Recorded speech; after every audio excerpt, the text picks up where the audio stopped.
I often think, I mean, when I was back at the Times, I did a story about the free speech movement in Berkeley, the famous free speech movement from we can actually date this because it was, the free speech movement was 1964.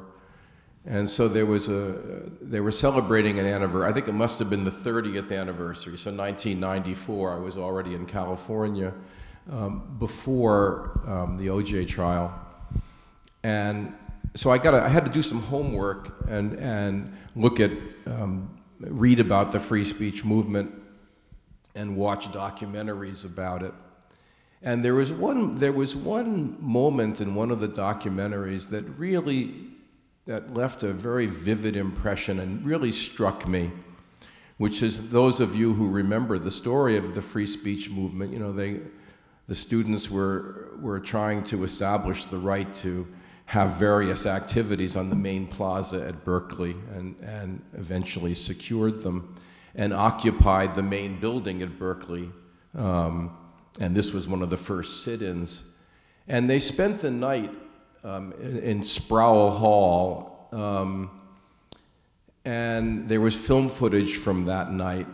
And these were, I mean, this was the earliest iteration of American protest students. I mean, they were all wearing coats and ties, and they were all so incredibly respectful. And it was really a very different era.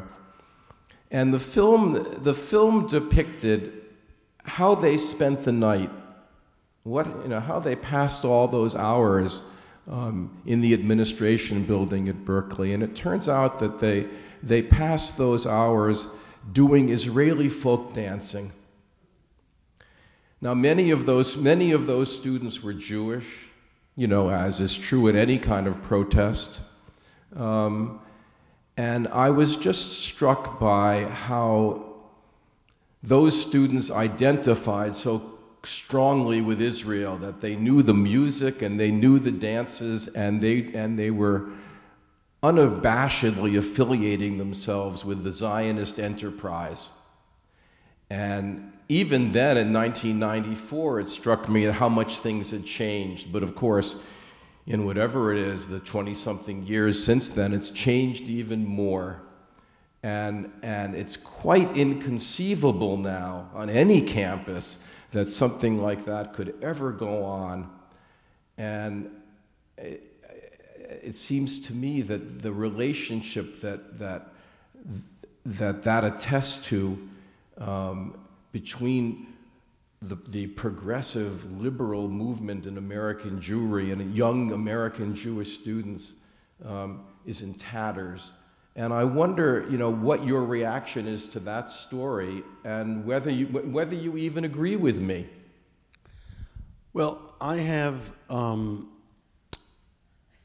know, as someone who spent about 30 years working in American Jewish world and around American Jewish world, and I'm married to an American Jew, and all my kids are American citizens who spend most of their lives in America. So I feel I'm part of the American Jewish experience. So I feel I'm part and parcel with the American Jewish experience. So I studied the history of it. And what I discovered was something very, very interesting. And I urge all of you to read a book called Elvis in Jerusalem by Tom Segev, where the first 2 chapters are devoted to the state of Zionism in North America during its early days until the establishment of the State of Israel. And what I learned, the more I studied about the subject, is that this embrace of Israel by American liberal Jews happened in historical terms only for a very brief moment. And that moment was from 1948 until 1982. Why do I say 1982 and not 1967? Because even the most liberal American Jews were taken by the euphoria of 1967. You know, the volunteers and the kibbutzim that followed, and of course in 1973, when Israel was clearly the victim, it was very easy to identify with Israel. So that ended with the 1982 Lebanon War, when Israel, very skillfully, being an open and democratic society, exported its own social, political, and even ethnic rifts to America. And American Jewish community mirrored the divide and the rifts in Israel. I remember that very vividly because in the 80s, I was a student here in the United States, and I remember my first encounters with American Jews that discussing Lebanon, they were almost offended in a way, you know, so to speak. How could you have done this to us? How could you invade Lebanon?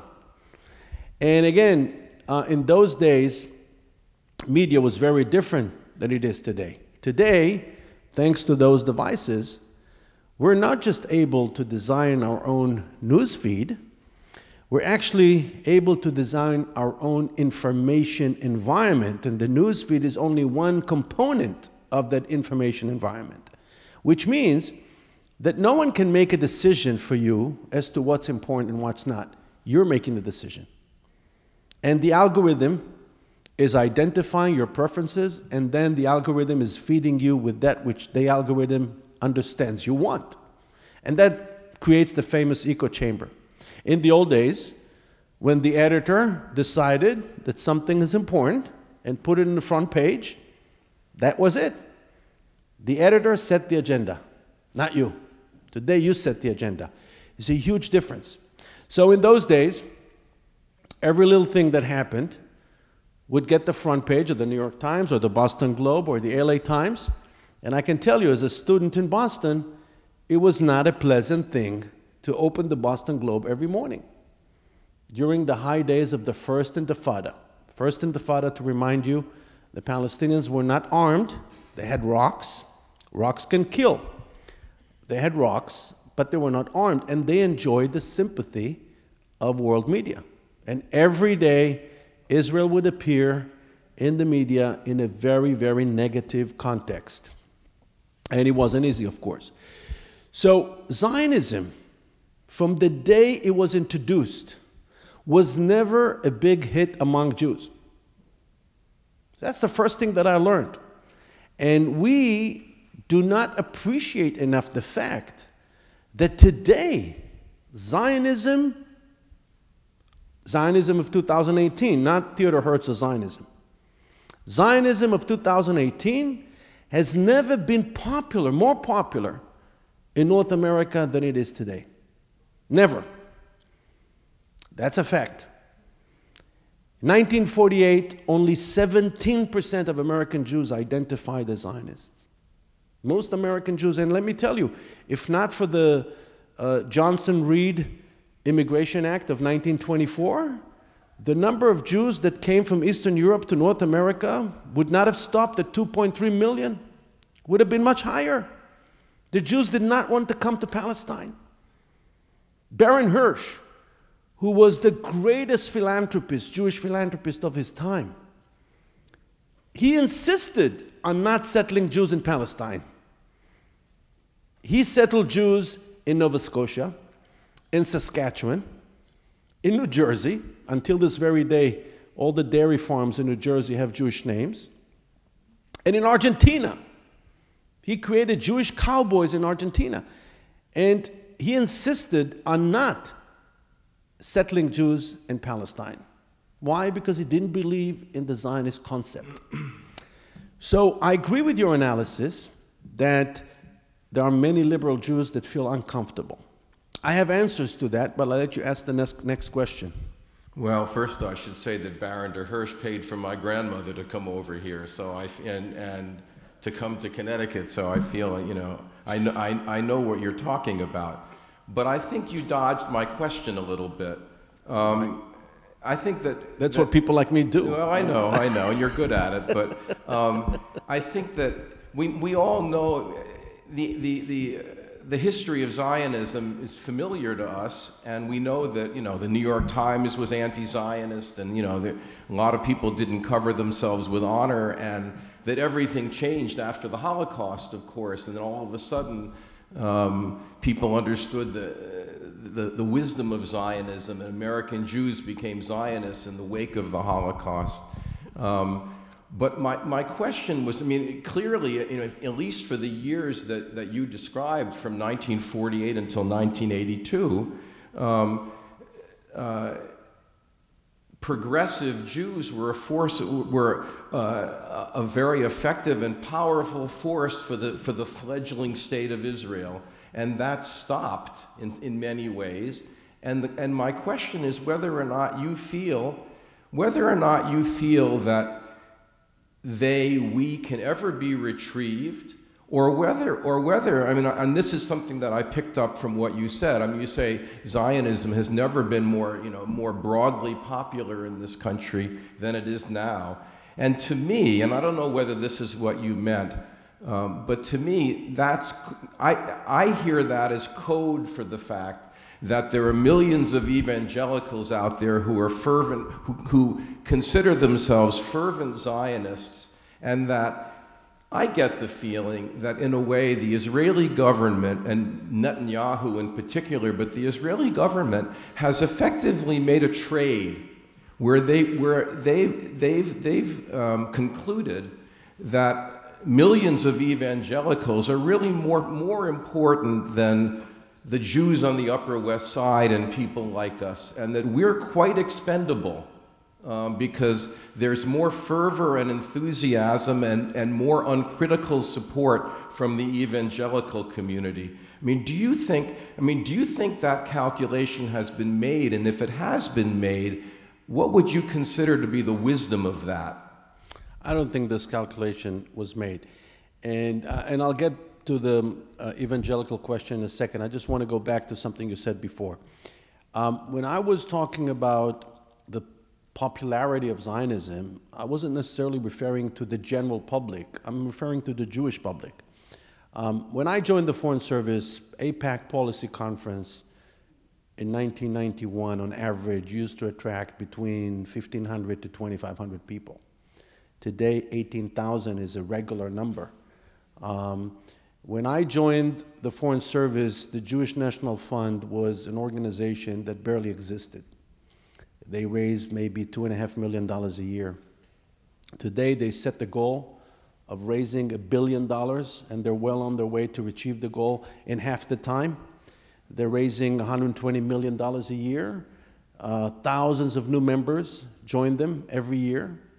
When I joined the Foreign Service, the American Jewish Committee was not the major international factor that it is today, practically serving as the foreign ministry of the Jewish people and doing great work, not just on behalf of Israel, on behalf of entire American Jewry. To your question, can you be retrieved, as you put it? Yes. There is a place for Israel for everybody. Israel is relevant. And we have to make a distinction between whatever grievances you may have with the Israeli government or with the Israeli political system, which I'm happy to discuss, and the Israeli people. Israel as a nation. Israel as a nation is far more progressive than American progressives are willing to admit. Let me give you a couple of examples. On the religious side, people talk about religiosity in Israel. When I was growing up, and my friend Sima will attest to that, when I was growing up in Israel, it was impossible to find an open restaurant on the Sabbath or an open grocery store. Impossible. Wherever you went, it was 100% forbidden. It was completely out of the question. Forget about it. Today, half of the country is open on the Sabbath. When I was growing up, there was no such thing in Israel as gay-friendly communities or gay-friendly cities or gay-friendly businesses. If you were gay, it was your problem. Today, Israel is by far the most gay-friendly country in our part of the world, and Tel Aviv specifically... Well, that's not saying a lot. Well, and Tel Aviv specifically, well, Compared it is. to Egypt? Well, Beirut is very gay-friendly as well. But Tel Aviv is one of the most gay-friendly cities in the world. And that's not something that I came up with. This is from opinion leaders in the community itself. So just two examples. I can give you many more examples of how actually Israel has progressed over the years and became more and more open to the world. I'll tell you another fact that most people tend to underestimate the importance of this fact. Israelis travel more than most nations in the world. When I looked at the numbers of foreigners visiting America, Israel is punching way above its weight. We are 30% over the international average, with over 400,000 Israelis visiting America every year, not to mention the hundreds of thousands of Israelis that spend significant time in America every year, which is to say that people like me that had their Jewish education in America. This is something that it's very important for me to convey to you. We Israelis that were born in Israel and raised in Israel and did not go to a yeshiva. If you went to a yeshiva, it's a different story. But most Israelis do not go to yeshiva. People like me. You grow up, you take the fact that you're Jewish for granted. And then you come to America basically with no knowledge of Judaism. It's a big problem. You in America have to work very hard on being Jewish. It's also very expensive to be Jewish in America. It's very expensive. It's not expensive to be a Jew in Israel. It's very inexpensive. In fact, you can go to one of the best universities in the world for $3,000 a year tuition, right? You go to Tel Aviv U, $3,000 a year tuition. It's one of the best universities in the world. So here in America, all of a sudden it dawned on me that being Jewish is actually something that you have to work on. And you have to work very hard to be Jewish. And so this is a very dramatic difference. So to your question, yes, I would urge people that feel like you to look at Israel not just as a political entity. There is a very dominant political conversation, and it's a problematic conversation for American liberal Jews, and I understand, and I can talk about that as well, but Israel is a lot more than that. And there is a place for every person in Israel. I think, for example, that the Israeli government made a terrible mistake not allowing this student, Lara Alqasem, to enter. In the end, it was the Supreme Court that forced them to let her in. But I think they made a big mistake. Why? Because Israel doesn't have anything to hide. If you want to come to Israel, come in. Join the party. What's the big deal? You want to be critical? Be critical. I've never seen a group of people more critical of Israel than the Israelis themselves. I've never seen a group more critical of Israel. I have to tell you, if you will hear what Israelis say about their own country on a Friday night dinner, I've never heard this from any American Jew. The most liberal Jew doesn't have that kind of criticism. And so Israel is a place where there is room for everybody. And I wouldn't just confuse the country, the nation, with the government, two different things. And I'll be more than happy to talk about the government as well. But I don't think they made the decision to, go for this trade-off as you describe it. Now, as to the evangelical Christians, the story of Israel and the evangelical Christians did not start with the presidency of Donald Trump. The evangelicals that we know today evolved out of a religious movement that actually came out of Chicago in 1915 with the publication of a series of articles titled The Fundamentals of Christianity. That's really what started what we call the non-denominational evangelical Christianity. And it's a different type of Christianity. Israel is part of their religious prophecy, and their friendship with Israel stems mostly from their theology. Contrary to what most people think, the number of evangelical Christians who are deeply involved and interested in the geopolitics of the Middle East is very, very small. Very small. Believe me, I know this community well. I lived in Southern California, serving the Southwest. I dealt with them for many, many years. And I can tell you that the vast majority of them are interested in theology and not in politics. And there is a misconception. Yes, on paper, there are 70 million evangelical Christians in America. How many of them truly are interested in the settlements and this and that? The numbers are not that very high. I'm talking about the real number of evangelical Christians who are interested in our political conversation is very, very small. So you're not discomfited at all by the enthusiasm of the evangelicals for Israel, and you feel that their interest is an unalloyed good for the state of Israel? No, I think you're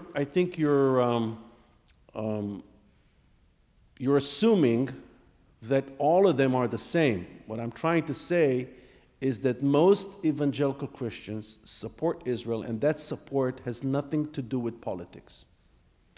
It has everything to do with theology. There is a small group. The rapture is part of theology, of course. Right, but they're and not the idea actively, of getting all the Jews back to Israel. Let me put it this way. Theological. You will not find them at the opening of the U.S. Embassy in Jerusalem, or you will not find them at the AIPAC conference. Ben Gurion had an amazing kind of relationship with the evangelical leadership of his time, Menachem Begin. So it did not start with the presidency of Trump. It did not start with Netanyahu. It's a very, very long tradition. It's true that some evangelical leaders, just like Jewish leaders, have a tendency to speak about politics because it gets them the attention. But I can tell you, as someone who's worked with them for many, many years, it's not about politics for them. Again, at least not about Middle East politics. Would you agree that Donald Trump is much more popular in Israel than Obama was? I mean, is it a problem? Is it a problem when the Prime Minister of Israel so ferociously embraces a president that 3 out of every 4 American Jews don't support? I mean, is that a problem or not? Maybe it's not a problem. Well, it's not a problem in relationships between countries, because relationships between countries have to be based on self-interest. Personal friendship doesn't exist between political leaders. Certainly not between political leaders in the 21st century. Political leaders in the 21st century, and I don't care where they are, in America, in Canada, in Israel, in France, in Turkey, in Germany, they are all, because of technology, because of they're all self-centered, not to say narcissistic.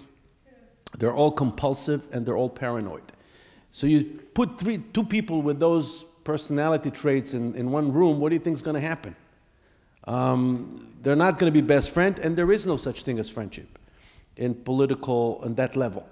It's only perception. There is no such thing as friendship. There is the self-interest of your nation. That's what speaks.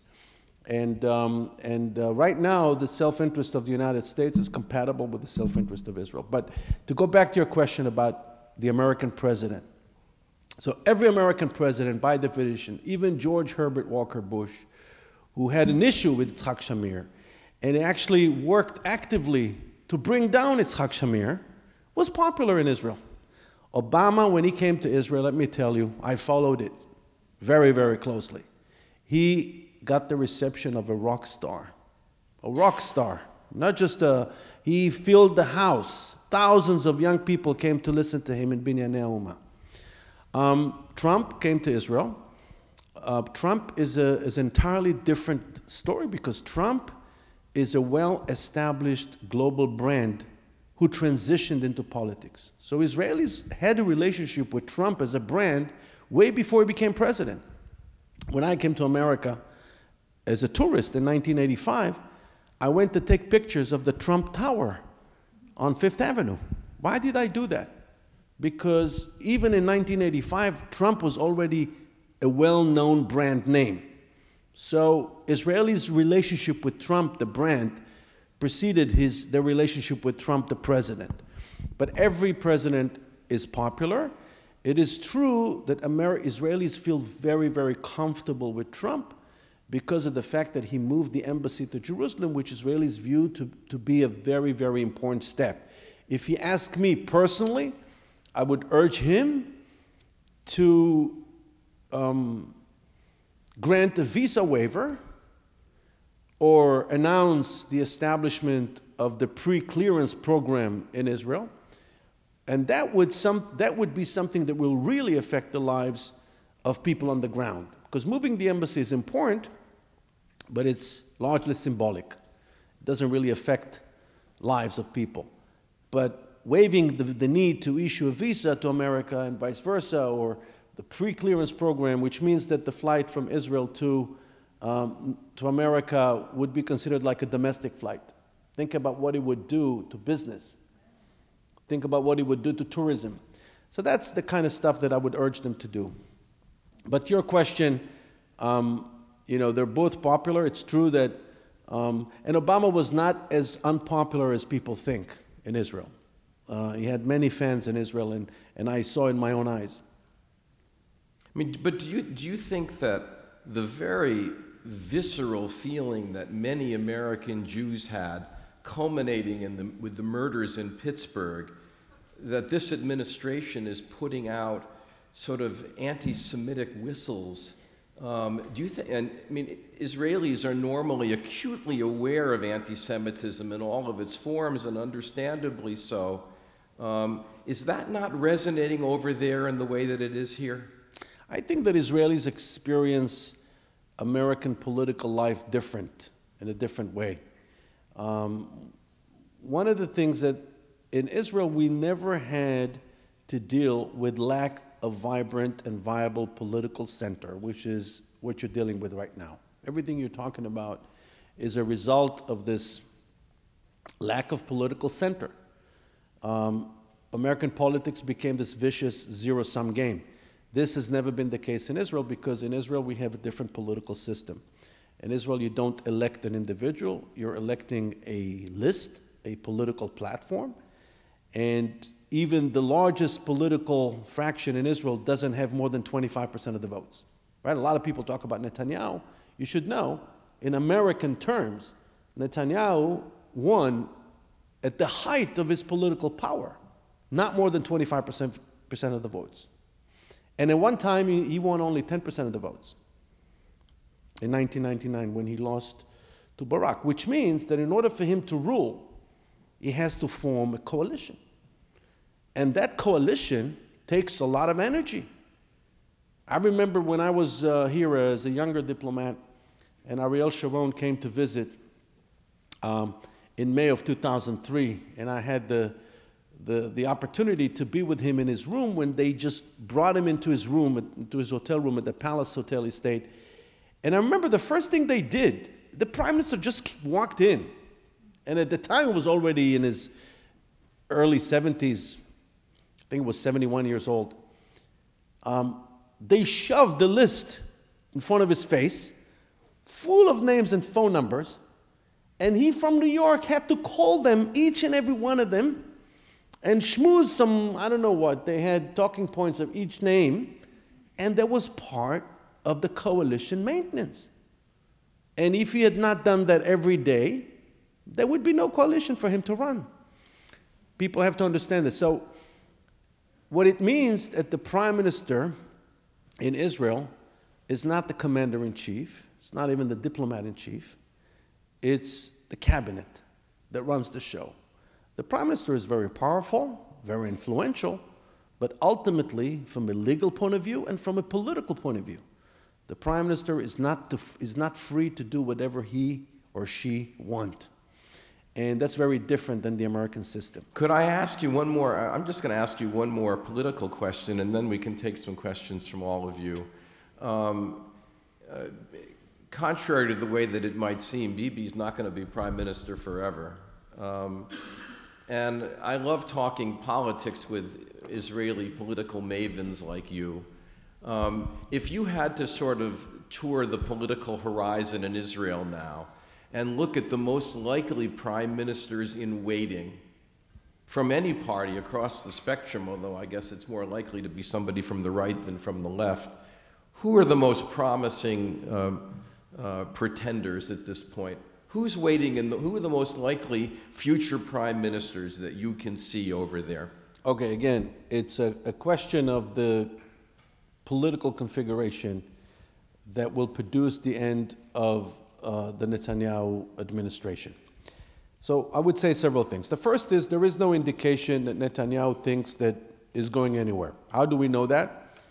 Because he's not doing anything to cement his legacy. He's acting and behaving as if he's going to be there forever, and since there are no term limits in Israel, it is certainly a possibility. That he'll be there forever. Yeah, it is certainly a possibility that cannot be discounted in any event. So that's one thing I should say, generally speaking. Secondly, if Likud will form the next post-Netanyahu coalition, assuming that there is going to be a post-Netanyahu coalition, then I would actually would like to be, I would like this to be on record that I said it. I think that the person that will lead Likud post-Netanyahu will be none other than Yuli Edelstein. Yuli Edelstein. And the reason I say this is because Likud has a tradition of, after a dominant leader, they're looking for someone who is familiar with the art of compromise. After Menachem Begin, who was extremely dominant, they elected the Speaker of the House, whose name was HUC-JIR. HUC-JIR had very little charisma, very little popularity, but he survived for 7 years as prime minister. So I think that Yuli Edelstein will be the right person for Likud, and I hear my friends in the political system is the kind of guy that people will accept his presence, and again, very almost soothing in his personality.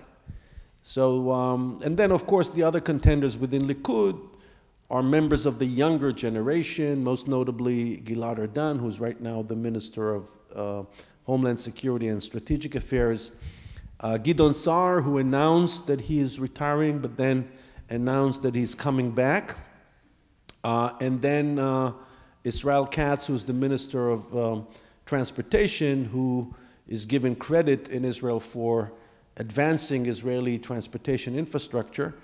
And so he also feels that he's in a good position. But there's another scenario, there's a second scenario, assuming that only right-of-center coalition is possible in Israel. And I think it's a safe assumption to make for years to come, and we can discuss why if you'd like. But assuming that the only coalition that is possible in Israel is right-of-center, then post-Netanyahu there's a second scenario, and the scenario is that the leaders of the right-of-center bloc, meaning Lieberman, Bennett, to a certain degree, Kachlon is part of that bloc as well, and whoever will be the leader of Likud will get together and decide on a system to rotate the premiership amongst them, because Likud is going to be led by someone who is not of the national stature. So let's assume that Likud, post-Netanyahu, is electing someone who is not a major national name. And all of a sudden, Avigdor Lieberman looks different. All of a sudden, he looks like the adult in the room. So maybe he has only 9 seats, or maybe he will have only 11 seats, but he could be the next prime minister. So it's very complicated. No one bet on Golda Meir in 1969. There was not even one person. If you had to ask all the journalists in Israel, who's going to be the next prime minister, no one would have said Golda. But Golda, because the people that ran the party at the time, they figured she would be the best appointment for us.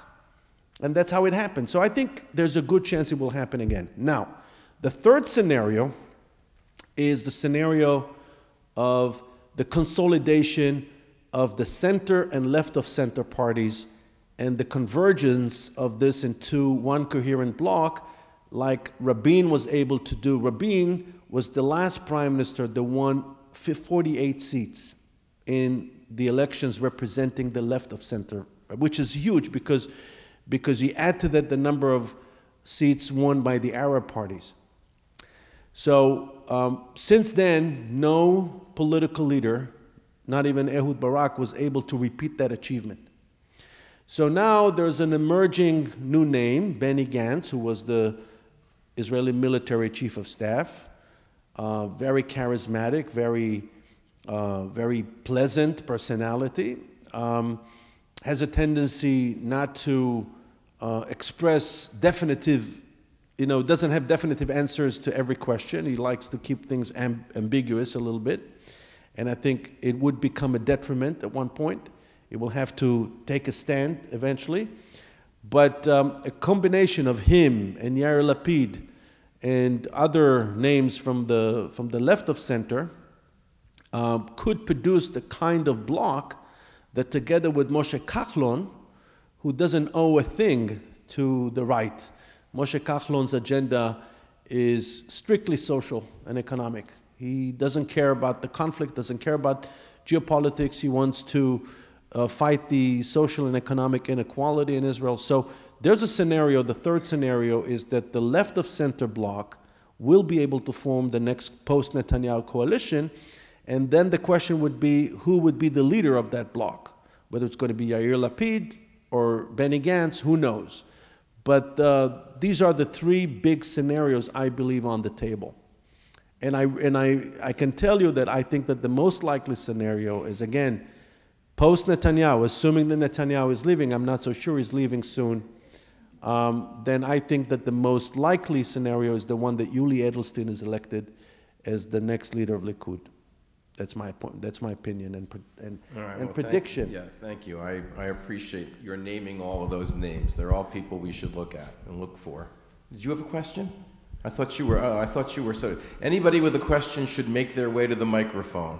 What's your perspective on how younger American progressive Jews, who are the future of American Jewry, even as American Jews struggled against assimilation, how to make Israel relevant and ideally even positive? So thank you for this. Several years ago, we ran a study, and the study showed something very interesting, which answers your question. And it talks about the general population, but I think that the situation within American Jewry is pretty much the same. So there are about 8% of the American people that do not buy whatever it is that Israel is trying to sell them. You can call them, we identified them in the study as members of the intellectual elite. We didn't use the term progressives, but intellectual elite, American Jews or Americans in general. 8% of the American people are not buying whether Israel signs the Oslo Accord. It's not good. Certainly when Israel goes into Gaza, definitely not good. Whatever it is we're trying to sell, they're not buying. The 22% of the American people that feel deeply connected to Israel. Most of them are Christians, Protestants, and their connection to Israel is cultural, religious, not so much political. So, I mean, they support Israel for reasons that have nothing to do with politics. They support Israel because of Jesus. They support Israel because of 9/11, because they understand what the threat is now. They support Israel for reasons that have nothing to do with it. If you ask them, what's the name of the Israeli prime minister, they probably don't know. All right? But they love Israel. They go to church every Sunday. And in the middle, the 70% of the American people, they don't care about Israel. Israel is not relevant to their lives. To the extent they follow the news, they've been fatigued by the conflict. They don't give it. They don't even understand the conflict. Whose fault is it? They just want it to end. Just, come back to me when you have a solution, more or less. That's the attitude. And Israel doesn't understand, and I have to say that American Jewish organizations don't understand that as well, that we have to fight very hard to establish relevance among those 70%. Forget the 8%. You're not going to win with the Noam Chomskys of the world. Don't waste your time. But an interesting point to those of you concerned with the boycott conversation, 96% of the 8%, 96% of the 8% said that to say that Israel doesn't have the right to exist is an illegitimate statement. So a tiny fraction of the 8% are true delegitimizers. The majority of them are critical of Israel. They disagree with Israel, but they don't think Israel doesn't have the right to exist, which is a very important piece of information for American Jews. So the 70% in the middle are the real goal. How do you establish or restore relevance with them? Many of them are liberal politically, and I believe that the real game changer in that department is, of course, Birthright and programs similar to Birthright. And I think that right now, if we bring 4,000 American students to universities like Tel Aviv U and Hebrew U and so on, the real number should be 50,000 every year. That's how you make a difference. I spend my time in Tel Aviv every day. You go on Rothschild Boulevard, I urge all of you, you hear English all over the place. Just the other day, I was on a conference call with a young American kid who moved to Tel Aviv to start a new company, and I'm helping them. Young American kids are flooding Israel, and we don't ask them who did they vote for. I can tell you that my feeling is that most of them are progressives, and the reason why they're in Tel Aviv is because they feel comfortable there. They start their own businesses. They want to be part of the Startup Nation experience, and they're doing great. They're doing great. And I have to tell you, I was yesterday in Milwaukee. 3 different people came to me in Milwaukee. My kid studies art in Beersheba. My other kid studying in the Technion. My other kid studying here, studying there. It's incredible. So it's true, again, if you judge everything by the policies of the Israeli government, then you may have a problem with that government and you feel uncomfortable. Just like people that disagree with Trump. Does it mean that they're going to change their overall attitude towards America? I don't think they should. If they have a problem with the president, then they have a problem with the president. And I would say the same thing about Israel. And again, I can explain why this particular government doesn't sit well with American Jewish progressives. I understand why it's happening, obviously. But I think that Israel has a lot more to offer than that. Now you're seeing a lot more of intersectionality and intersectional feminism in the Women's March and Black Palestinian solidarity, and saying that the beatings with the police, they're using Israeli military tactics they learned from visiting Israel, or tear gassing by Israeli companies.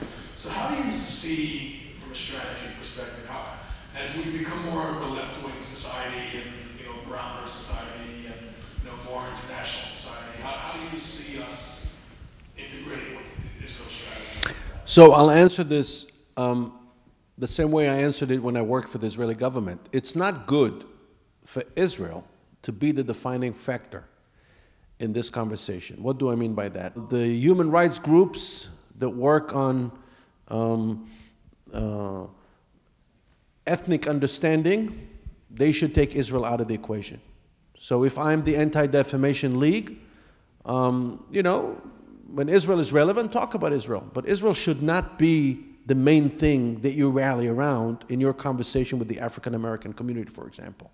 It's a strategic mistake. And it shouldn't be that way.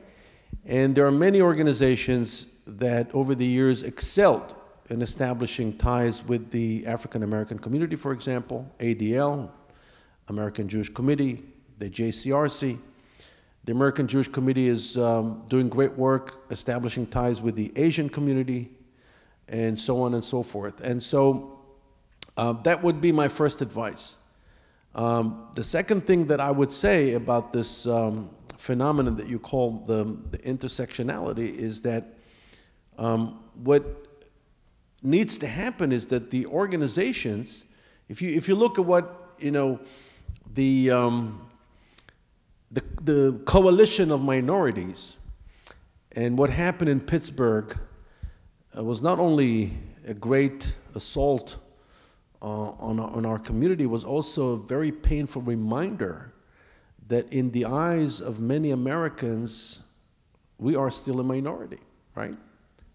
So with all the exceptionally high degree of integration, the Jews are doing exceedingly well in America. In fact, you could argue that the Jews have never had it better than in America than today. There's a very important article that my dear friend Scott Shea published yesterday in the Pittsburgh Gazette about the ancient roots of anti-Semitism. And what Scott Shea claims, and those of you who don't know, he's the chairman of Signature Bank, very, very active in Jewish life, and is a great investor in Israel also. So Scott writes about the fact that there are many, many groups in our coalition of minorities that suffer racism. African Americans, the gays, the Asians, and so on, Latinos. But only the Jews have been historically blamed for world domination. So no one is being accused of trying to dominate the world. Only the Jews are being accused of that. And he traced back and he said, even when the Jews were poor and had nothing, no political power, no political clout, they were still chased and persecuted because they were blamed of trying to dominate the world. So it has nothing to do with their social and economic status. And he traces it back to the introduction of monotheism. And it's a very, very interesting analysis, historical analysis of how anti-Semitism developed over the years. So I gave you a long answer to your question, but my advice would be to take Israel out of that equation and just to develop the ties with, and you can say, you know what, but how can we take Israel out of the equation? Well, the agenda of the American Jewish community with the African American community should not be centered around Israel. Israel could be part of it, but it should not be the main thing. That's my point. Because if it's the main thing, then Israel is defined by its problem. Why, either one of you or both of you, why do you think Israel is always like front page news? So I'll tell you why. There's an historical reason for that. When the story of the Holocaust and the revival of the Jewish people in their ancient homeland 3 years later, and then the struggle, the ongoing struggle of Israel to survive, sparked the interest and the curiosity and the imagination of world media to the point that during the second half of the 20th century, Israel was one of the largest centers for foreign press in the world. At one point, we had more representatives of the foreign press in Israel than you had in London. Israel was second only to Moscow at one point in '73. And Israelis became fascinated with it, especially Israeli political leaders, because it allowed them to amplify their message, right? If you're Golda Meir, I have lots of videos of Golda being interviewed in America about the conflict. She spoke about the Palestinians with passion, with wisdom, with wit. But at the end of the day, they branded Israel as a place of conflict. So the presence of the media actually did a great disservice to Israel, because Israel became known for its problems. No one wants to be known for his or her problems. And so instead of understanding that the presence of the international media has to be used to tell a broader story about Israel, Israeli political leadership over the years hasn't changed until this very day, by the way, kept on communicating the same narrow, one-dimensional messages about the conflict and about the threats. Now, every person who knows something about international relations will tell you that the real conversation should have a healthy balance between threats and opportunities. You can't only talk about threats, and you can't only talk about opportunities. You have to create a balance between the two. But historically, Israeli political leadership, since the early days of Zionism, it did not start with Ben-Gurion. Ben-Gurion was unique. Ben-Gurion was unique because he did spend time discussing, the future in philosophical terms. But he was unique, very unique. Most of the Israeli political leaders constantly discussed threats and not opportunities. As a result, they branded Israel as a place plagued with problems and zero awareness in the world as to the opportunity the place represents. Thank God those devices came along and changed that. Basically, those devices opened Israel to every user. And we see it now in the numbers of incoming tourism. I'll give you one example, which is a shocking example. 2014, Israel experienced its longest war ever, 55 days of intense fighting in Gaza. And the Israeli government was convinced that those 55 days would ruin the tourism industry because groups will cancel. And the war, went on and on and on. It didn't end. 55 days. 2014 ended as a record year in Israel's incoming tourism. When we tried to understand how come, we wanted to see who's canceling and who's not. We discovered that the people that had geopolitics in their newsfeed canceled because they were aware of the war. But people that did not have the Middle East in their newsfeed did not cancel. Who did not have the Middle East in his or her newsfeed? Russians, Ukrainians, Koreans, Brazilians, Chinese.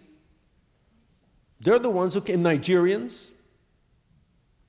The people that canceled were North American Jews. Why? Because they had Israel in their newsfeed and they were following. At one point, they even had the red alert application. Every bomb that landed in Israel, they would get the alert here in New York. Of course they will never travel. Do you blame them? But that's the story. And since then, every year is better. Incoming tourism. 2018 is going to be the best year ever. What's the explanation? Believe me, we're not spending more money on marketing. Those devices are the secret. When you design your own information environment, it's in your hands. There's no mediator that is telling you what's important and what's not. Now I'll let him answer what is a progressive. Well, I would, normally when you say why is Israel always front page news, that's code for the New York Times. Because, well, okay, but I mean, when people talk about coverage of Israel, I mean, they usually focus on the New York Times' coverage of Israel, and it's an important story. It's a crucial part of the world. So what goes on over there matters, which is why it gets prominent play.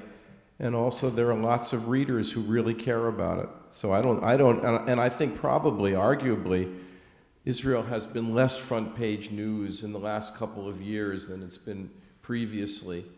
I mean, just if you look at the bylines of Times reporters from Israel, right. It's actually been reduced in prominence in the last few years. I would say that the front page, I did not touch a newspaper in years. I read my New York Times here. I read my Washington Post right here. And I have over 100 news alerts of things that I'm interested in, and they come to my inbox. So I design my own paper. And so are most people, that's what they do. So I don't even watch television anymore. I don't watch news anymore. I get my news sent to me to my device. And it's an entirely different experience. And I have to say that when I talk to my kids, I call kids, my students here at NYU, and again, I don't want our friend Thomas Friedman to be offended, but they never heard of him. These are students at NYU. They don't know who he is because their influencers are other people, different people. And the world is changing, and we have to recognize that. Unfortunately, in Israel, we still haven't recognized that, and we're not working, as Stephen said, hard enough to increase relevance among those 70% in the middle. We're still convinced that the job is to tell the world, listen, we are right and they are wrong. And I tell them, forget about that. Yeah, but that's even worse. But forget about that. Don't try to defend Israel. Try to sell Israel. That's the job. So I'm teaching a course here in NYU called Diplomacy Disrupted: From Advocacy to Marketing. And the main argument is that technology changed diplomacy, that arguments, legal arguments and historical facts are important. But what's more important, and that explains the success of Donald Trump, is the ability to tell a story. Today, people are relating better to storytellers than litigators and advocates. So ultimately, diplomacy has to shift from a model of advocacy, which is cold and clinical, to a model of marketing, which is all about storytelling and emotions. And it will happen. It takes time, but it will happen. I think it's inevitable because of technology. And the question is, what is the story that we're going to tell? Is it the story of the victor or the story of the victim? And I believe it should be the story of the victor.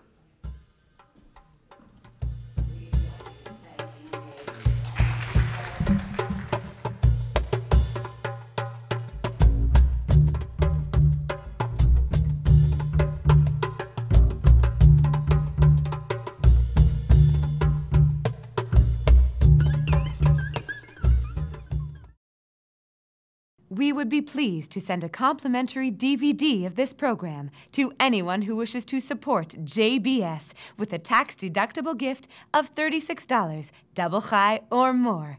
Simply visit the JBS website at jbstv.org and click on the Donate button to make a donation by PayPal or your credit card. And please indicate the program for which you would like a DVD. Or you can send your tax-deductible check to JBS, P.O. Box 180, Riverdale Station, Bronx, New York, 10471. And again, please remember to indicate which program you would like to receive with our compliments. And we thank you for your kind support.